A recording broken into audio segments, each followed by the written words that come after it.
안녕하십니까 시청자 여러분, 해주부 TV입니다. 오늘은 호주 경제, 호주 기준금리 동결, 호주 달러와 호주 부동산 하락에 대한 내용을 말씀드리도록 하겠습니다.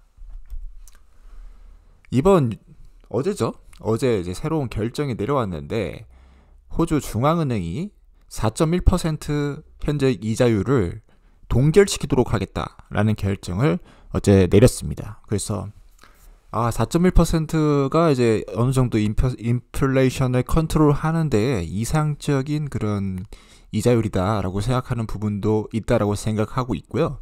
그리고 또 이제 거기에 더해서 앞으로도 더 이자를 올릴 수도 있겠다라는 그런 여지를 제공하고 있는 것으로 보이고 있습니다. 어쨌든 간에 지금 monthly 인디케이터를 확인해 봤을 때 2023년도 5월에 5.6% CPI가 나왔거든요. 근데 이전에는 거의 7% 넘게 올라갔었으니까 이자를 한 4%까지 오르니까는 인플레가 5.6까지 내려왔다. 이 점에 대해서 얘기를 하고 있고, 타겟은 당연히 2에서 3% 이내까지 끌어내려야 되죠. 저의 생각으로는 거의 한 5%까지 이자율을 올려야 된다고 생각합니다. 그래야지 이제 적어도 CPI보다는 이자가 높아야 되거든요. 그게 이제 이론적으로 그게 맞는 말인데 지금은 그렇지는 않잖아요. 4.1%까지만 올렸어도 인플레가 어느 정도 진정되는 모습을 보여주고 있습니다. 하지만 정상 범위까지 끌어내리려면은 아직까지 금리를 더 높게 올려야 되고 더 이 상태를 유지를 해야 된다는 점을 강조드릴 수 있겠고, 이거는 호주뿐만 아니라 전 세계 모든 국가들이 동일한 현상을 겪고 있기 때문에 예외적이다라고 할 수가 없어요. 그냥 평균적이다, 이런 식으로 생각하시면 될 것 같고요. 이러한 결정을 내린 호주의 이사회에서 얘기를 하는 것은 앞으로도 노동시장을 지켜보겠다. 지금 호주 노동이 굉장히 좋거든요. 그래서 많은 사람들이 일자리를 구하는데 어려움을 겪지는 않고 있고, 기업들이 오히려 좀 힘들었어요. 사람들 구하는데. 그런데도 불구하고 지금 대다수의 사람들이 고용되어 있고, 고용률이 50년 만에 최저 수준, 실업률이 50년 만에 최저의 수준을 유지를 하고 있기 때문에 사람들이 돈을 계속 벌어들인다는 거죠. 돈을 벌기 때문에 당연히 지출이 있을 수밖에 없고, 그래서 이자율을 많이 올려도 어느 정도 경기가 많이 침체가 되지 않을 수도 있기 때문에 의도적으로 경기 침체를 유도하고 싶은 RBA 입장에서는 금리를 더 올려서 실업률을 조금 더 높여주고, 그 다음에 이제 또 부동산 시장, 주택 시장까지도 더 떨구려는 그런 노력을 할 가능성이 있습니다. 조금 무서운 얘기긴 하지만 그렇게 해야 인플레가 이제 2에서 3% 목표 범위로 돌아올 수 있다는 것이죠. 그렇게 금리를 높게 올림에도 불구하고 최근 호주 달러는 굉장히 약세를 보여주고 있는데요. 870원대에서 머물고 있습니다. 그런데 추가적으로도 금리가 더 올라가게 된다면은 호주 달러에 대한 수요가 더 늘어날 수 있고 더 올라갈 수도 있겠지만은 금리보다 더 중요하게 영향을 미치는 요인들이 조금 좋지 않더라고요. 그래서 그러한 사실을 바탕으로 해서 앞으로 호주 달러가 얼마 정도 될 것인지에 대한 저의 개인적 생각을 말씀드리도록 하겠습니다. 금리보다도 더 많은 영향을 미치는 호주 달러에 호주 수출액이 쪼그라들고 있다라는 내용이 이제 기사가 나오고 있습니다. 그래서 호주는 자원 강국으로서 굉장히 많은 수출을 가지고 있는 국가입니다. 그래서 400조 정도를 자원 수출로 해서 벌어들이는 엄청난 국가인데 400조의 원자재 수출액이 344조까지 쪼그라들 수도 있다라는 점을 이제 말씀드릴 수 있겠고, 우크라이나 전쟁 이런 것들, 그리고 국제의 그런 물류의 어려움 때문에 호황을 누리던 호주의 원자재 수출이 앞으로는 감소될 것이다라는 점을 이야기를 하고 있고, 그 이유는 이제 우크라이나 전쟁이 어느 정도 막바지에 이르는 감도 있고, 또 원자재 가격도 안정되어져 가고 전 세계 국가들의 경기 침체가 겹치면서 그러한 일이 일어날 수 있다는 점을 말씀을 드릴 수 있겠고요.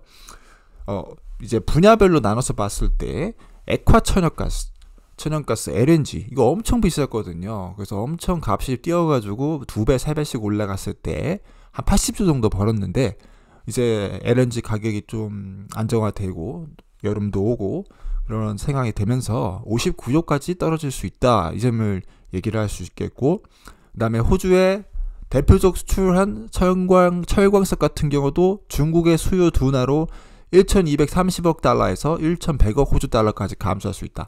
107조에서 96조까지 감소할 수 있다라는 점 이야기를 하면서 대체적으로 모든 수출 품목들이 이제 많이 수출하지 못할 수 있는 그런 경우가 생길 수 있다라를 이제 말씀드릴 수 있는 부분이겠습니다. 그래서 수출이 줄어들게 되면은 당연히 관련 통화 호주 달러의 약세를 예측할 수밖에 없는 거고요. 이런 거는 호주가 금리를 올렸기 때문에 이러한 게 발생한 게 아니라 전 세계적으로 엄청난 각국 중앙은행들의 긴축 정책으로 인해서 모든 국가들이 경기 침체를 겪고 있기 때문에 이런 현상이 동시다발적으로 나타날 수밖에 없다는 점을 강조할 수 있겠습니다. 그래서 호주가 조금 어려울 것 같고 미국 달러는 좀 더 올라갈 수도 있다고 생각하고 있어요. 그래서 통화 투자, 외환 투자할 때 있어서 외환의 특성 그리고 그 국가들의 특성을 객관적으로 분석해서 투자를 해야지 좋은 성과를 낼 수 있겠다라는 점까지 말씀드릴 수 있겠습니다. 거기에 더해서 이제 호주 부동산 시장에 대해서도 말씀을 드리고 싶은데 지금 이렇게 금리가 너무 높게 올라갔기 때문에 거의 1990년대에 유사한 위기를 겪을 수 있다라는 점을 말씀드릴 수 있겠고, 그게 이제 어디서 나오냐면 실업률부터 나올 거라고 저는 생각하고 있습니다. 그래서 호주의 실업률이 높아진다, 직장을 잃는 사람들이 많아진다, 이런 게 관측될 때부터 그때부터는 호주의 부동산 시장에 더블 딥이 나올 겁니다. 그거는 이제 제가 확신하고요. 왜냐면 대부분의 사람들을 호주인들 비롯해서 이민자들이 다 대출을 끼고 집을 사는데 대출을 안 끼고 그냥 현금빵으로 살 수가 없어요. 호주 굉장히 비싸기 때문에. 그런데 사람들이 직장을 잃는다. 그러면 그 사람들이 돈을 갚을 수가 없고 그러면 당연히 뱅크런 이런 것도 일어날 수밖에 없거든요.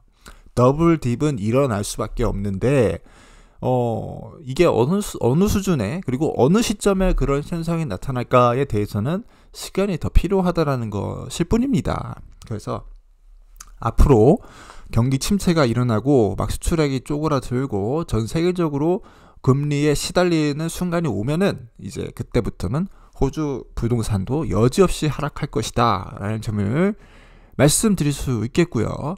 실제적으로 이 지금 많이 떨어졌어요. 그리고 지금도 떨어지고 있는 몇몇 주들도 보이고요. 특별히 타스마니아, 호바트 이런 쪽, 다윈, 오스트레일리아 캐피탈 테리토리 이쪽은 지금 떨어지고 있습니다. 그리고 떨어지는 부분도 있고 그리고 또 다시 올라가는 지역도 있긴 있어요. 그래서 대부분의 지역이 오르긴 해요. 그래서 내셔널, 호주 전체적으로 봤을 때는 2% 올랐다.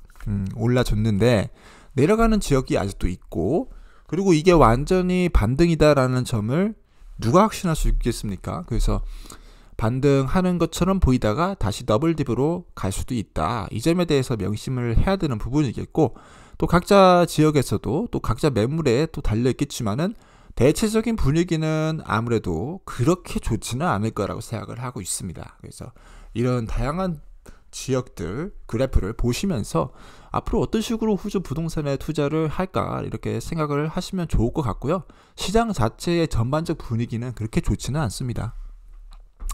그럼에도 불구하고 뭐 애들레이드나 퍼스나 이런 쪽 계속해서 올랐다라는 것이고요.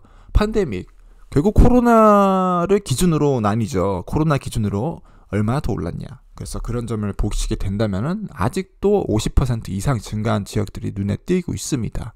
그래서 어느 부분들은 아무리 지금 좀 주택 시장이 조정을 받았다라고 하더라도 코로나 대비해서 50%는 지금 집값이 올라가 있는 상황이고 유동성이 다 부동산으로 들어갔구나. 이 점에 대해서도 말씀드릴 수 있는 부분이겠습니다. 그래서 브리즈번, 타스메니아, 그리고 애들레이드 보시게 되면 50% 이상 아직도 올라가 있습니다. 그래서 지금 가격은 부담스러운 가격이긴 해요. 객관적으로 봤을 때 그만큼 많이 올랐기 때문에. 그래서 코로나 대비해서는 아직까지 오른 상태였기 때문에 여전히 주택을 투자한 사람들은 기분 좋은 상황이고, 그리고 또 신규적으로 투자를 하려고 하는 사람들은 부담스러운 그런 상황이 현재 시점이다라는 점을 강조드릴 수 있겠습니다.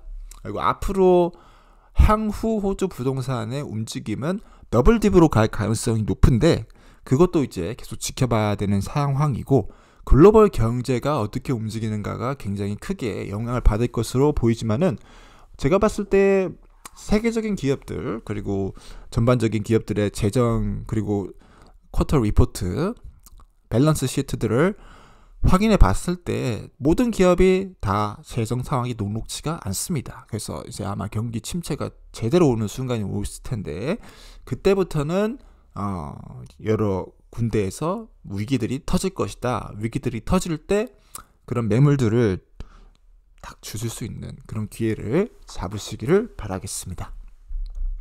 오늘 이상 제가 이제 말씀을 드렸습니다. 여러 부분에 대해서 호주의 경제에 대한 전반적인 부분들, 호주 기준금리가 동결되고 호주 달러, 호주 부동산 하락에 대한 점을 말씀을 드렸는데, 시청자 여러분들께서 저의 생각을 참고를 하셔서 투자를 하실 때 도움을 받으셨으면 좋겠고요.